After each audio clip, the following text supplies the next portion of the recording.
Hello, Trinity. It is great to be here. First things first, I need to do a selfie here with y'all. Second. Ready? Smile. All right. I'm not sure if Amanda, okay, so I apologize to Amanda. I a little bit spaced out during my bio because that's super boring to me.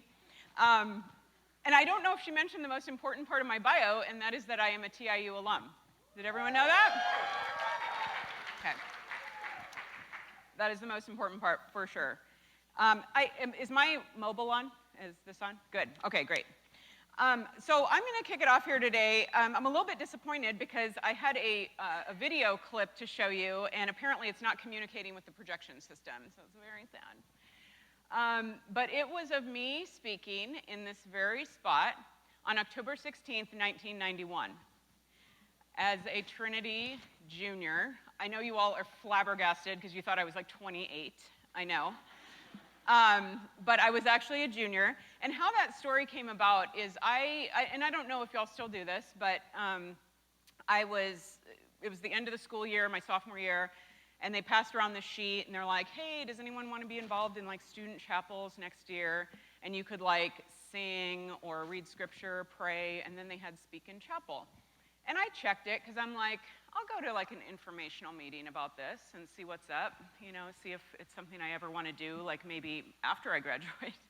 And so that summer I was home. I grew up in California. I came to Trinity from California. And I got a letter in the mail, and it said, your chapel date is October 16th. And I was like, what?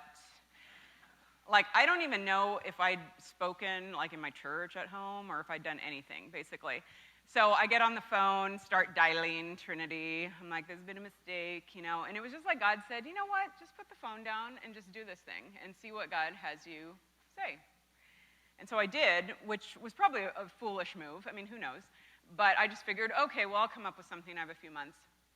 So long story short, I did speak in chapel. And it was that chapel that made me realize at the end of it, I think I can actually speak in front of people and be okay with it.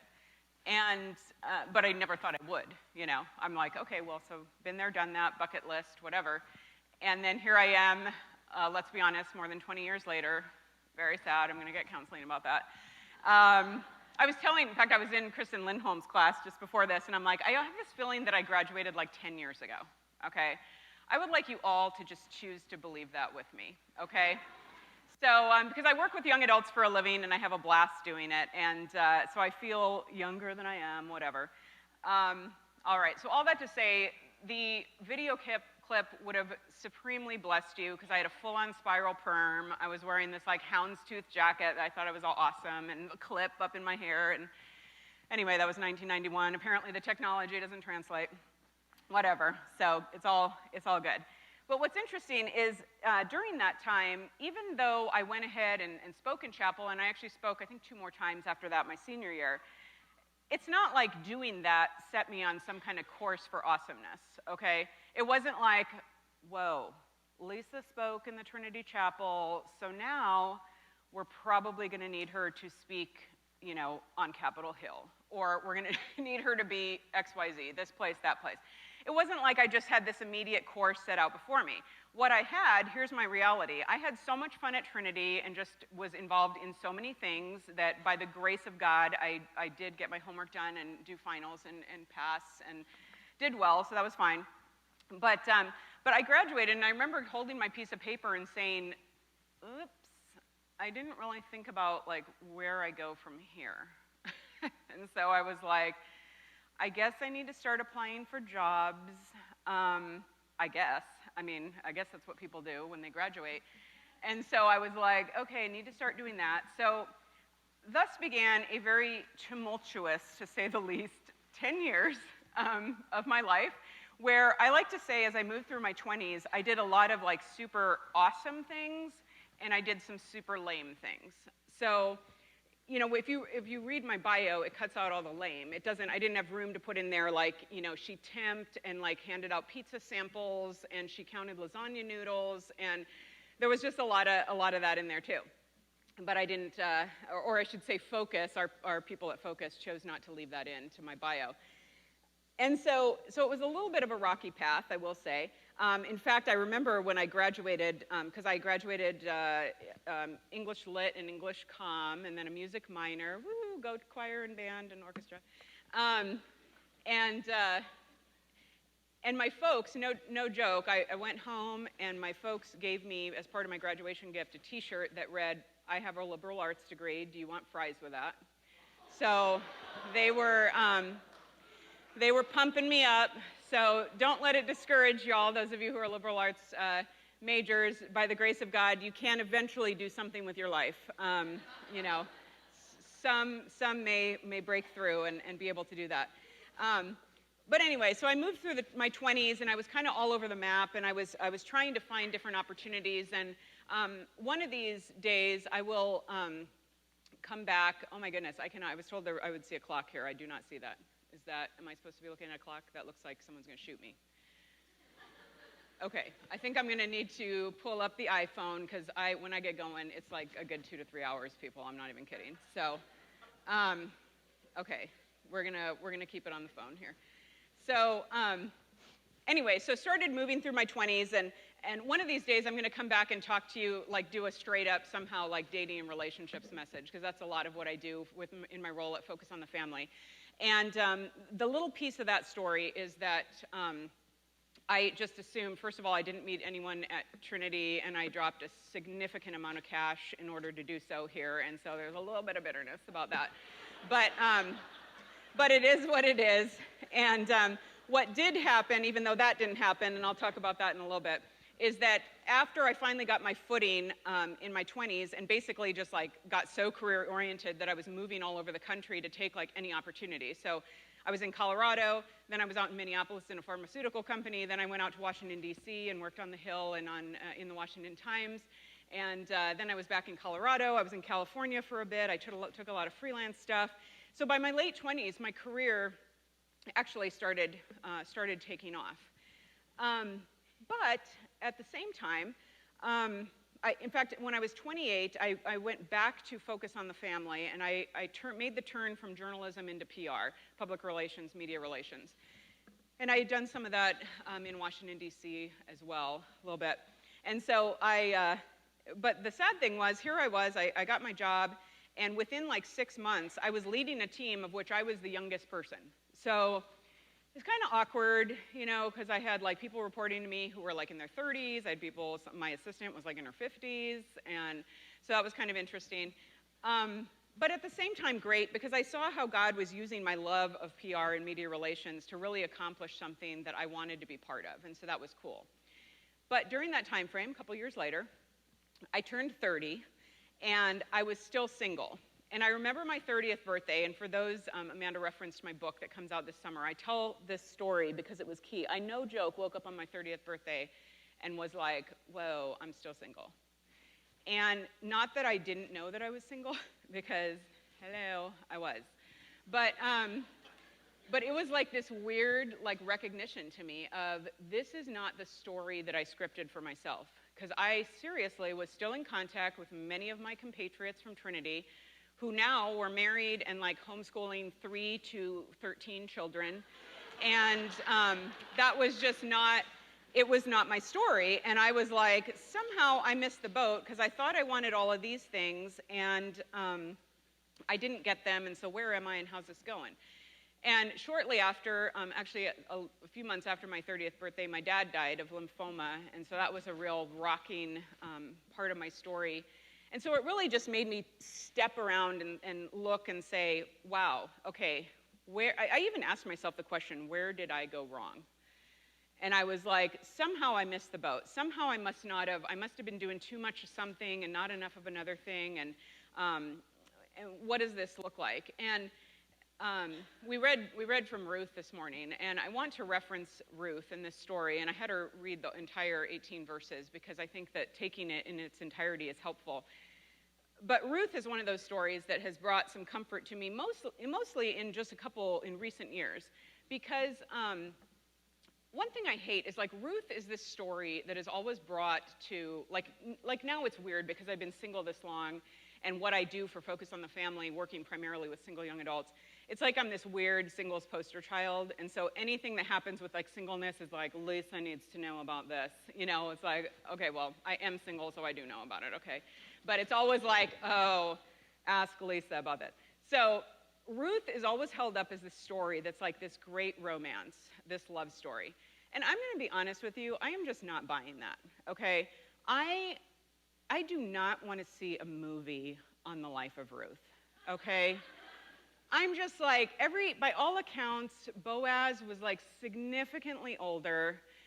She's got this like bitter mother-in-law. She's kind of like, well, I guess I'm going with you. You know, it's just like, and then there's the whole like threshing floor incident, which I think is just very sketchy. But it's always like, Ruth is this amazing story, and it's this romance, and it's a love story, and whatever. And I'm like, no. What Ruth is, to me, is a story of someone who has absolutely nothing going for her, does not know what is in front of her, what is her next day, even her next meal. And she chooses to trust God and put all of her eggs in his basket because she believes in him. Okay? That is what Ruth is to me, and that is a story that I can get on board with, because there is like a lot of that story, minus the super awesomeness of Ruth and the fact that she ultimately was in the lineage of Christ. That is not part of my story. But there's a lot of that story that's my story as well. And I love the fact when you look at the story, and you know, if you need to understand how crazy this was, I mean, she had lost her husband. Her sister-in-law had lost her husband. Her mother-in-law had lost her husband. These husbandless women. Ruth is from Moab, which is like the lowest of the low. Now she's like a widow, which is super low. She's deciding whether or not she's going to go to a people that are not her own, which will put her even lower.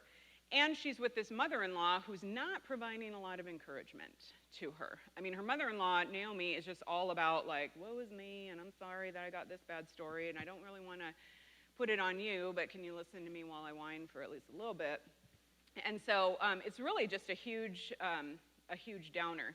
But the thing is that she chose, you know, she says, in fact, here we see near the end of the story where, or near the end of what was read today, that idea where she comes back to her and she says, actually, no, where you die, I will die. There will I be buried. May the Lord do so to me and more. Also, if anything but death parts me from you. She says, your people shall be my people and your God, my God. And by that evidence of faith, a lot of theologians say that she'd already taken God as her God. So she was really saying, I'm separating myself from everything I know, and I'm going with this, even though there's a bit, more than a bit, of unknown in it. And so with that, I think that you probably may be a little fearful, about your future. I wouldn't be surprised. I kind of was, because this is one of those times where it's like everything's kind of been decided, or at least scripted, or at least, there's been that next step for you up until now. But then once you leave school, unless you choose to do more school, it's just kind of like, where do I go with this? Where do I land, and all that. And so, and quite frankly, you could have a past that hasn't given you a lot of encouragement, too. You could have inherited a pretty bad story from your own parents. You could have picked up a truckload of baggage on your own. You may be wrestling with things that even folks in this room don't know about. So I want to give, just while I have the opportunity here, and I'm checking my time again, I want to give just give a few pointers here, 3 keys that I think to trusting God with the unknown. The first is you are not alone, okay? And I don't mean, you are not alone. I don't mean all like Michael Jackson. I mean, you truly are not alone. Everyone trusts God with something. It's funny because this is another thing that people talk to me about, about being single, or I'll hear from, I'll speak on college campuses, and a 20-year-old will come to me and she's like, I've never been in a serious relationship. I'm pretty sure my life is over and I will never get married. And I'm like, yeah, he probably won't. No, I don't say that. Nor do I say, oh my goodness, if I only would have known that when I was 20, look at where I am now. I don't get all crazy about it. But the fact is, you will always have to trust with something, because we do not have the full story. We have not been granted the entire script, okay? So you may be trusting God with your schooling right now, or your family situation, or with being single or not dating someone. But you know what? A single person like me, you get married, and all of a sudden you're trusting God with a teenager who's rebelling, or with a financial problem, or with a health problem, or you're wrestling with infertility, or whatever. Some people, we have to trust God with multiple things at one time. So you are not alone in that. The second thing that I want to encourage you with is that, a second principle, is that you need to keep moving, okay? Because your college years are not just a waiting room for what's to come. It's not just a waiting room for when your life is really going to start, okay? It is a time to dig in, to thrive, and to contribute right now. I can't tell you how many college students I talk to who, when they come up and tell me about, what they want to do with their lives, it's always some like huge vision. And I'm not dissing vision at all, but I'm saying it's like someone coming up to me and saying, I really need to be on the stage at Passion in like 3 years. Or I need to write a book, or I need to go over to Africa and dig wells, or start an orphanage, or whatever. But meanwhile, they're like doing an internship or working a job where they're like stealing Post-it notes from their boss, and they're just binge watching Breaking Bad, or, and you're like, I think you have a lot more to do before you're doing any of that, okay? Because God uses different stepping stones and different lessons in our lives to build us and to put us where we ultimately need to be and where he's going to use us. And you know what? Not always the best places to be used are on the big stages. I'll be talking, when I talk to the high school students, about relationships and the value of relationships, and I'm planning to tell them how when they have an influence on the world, it's like no one was ever like arm wrestled into the kingdom of God, okay? I mean, I think I have some pretty convincing arguments, but I realize, I will give them, and people blank stare, But I love someone, I get in their life, I care about them, it matters. And so doing that next thing at hand, being passionate about it, is going to bring you far. Saying that you want to be John Piper is not going to get you far, because John Piper wasn't John Piper when he was 21 years old, I can tell you that. God grew him into who he is through a number of things, including a significant amount of hardship. And then the third thing is to understand that God truly does have this. He is intimately involved in your life, and he knows things that you don't. It's interesting because I've been studying, I just finished a study on James where it talks about asking for wisdom, but we have to believe without doubting. That's James 1:6. And he's very serious about that. He wants us to go all in. He wants us to pull a Ruth and to jump in and to put all our eggs in that basket, because he will do amazing things with that if we give him the opportunity. He tells us in John 15 that really we're not supposed to be out scuttling about trying to make all these connections. I've been in industries, PR specifically, the world of journalism, where it was all about networking. You had to know this person, you had to know this person. If you don't get that person, make sure they're following you on Twitter, make sure you have this Instagram follower. And I'm like, it's crazy making. What we need to do is abide in the vine. We need to be plugged into Jesus Christ, let him grow us up and mature us, understand what we're about, and then he can send us out. He will evidence the fruit in our lives. He will take it from there. And to know in that he is also working behind the scenes. Last year I had the chance to speak at a conference in Hong Kong, and one of the women was asking me what one of my favorite verses is, and I told her one of them is Psalm 77:19, where a portion of it says, his way was through the mighty waters, though his footprints were unseen. And to me, that was such a picture of, it was just like a little nugget that I pulled out when I was reading through the Psalms, a picture of God is all about this business, most of which I don't even know about, and he's totally working behind the scenes, and he gives me little glimpses of it, and I just have to take on that next thing and just go for it, and believe him and trust him, because I'm not trusting the process, I'm not trusting myself, I'm not trusting, some corporate scheme or something I'm joining in. I'm trusting the God of the universe who has me, and I'm his daughter, and he has good things for me, and he has charted a path for me that may have twists and turns, as it already has, but ultimately is good.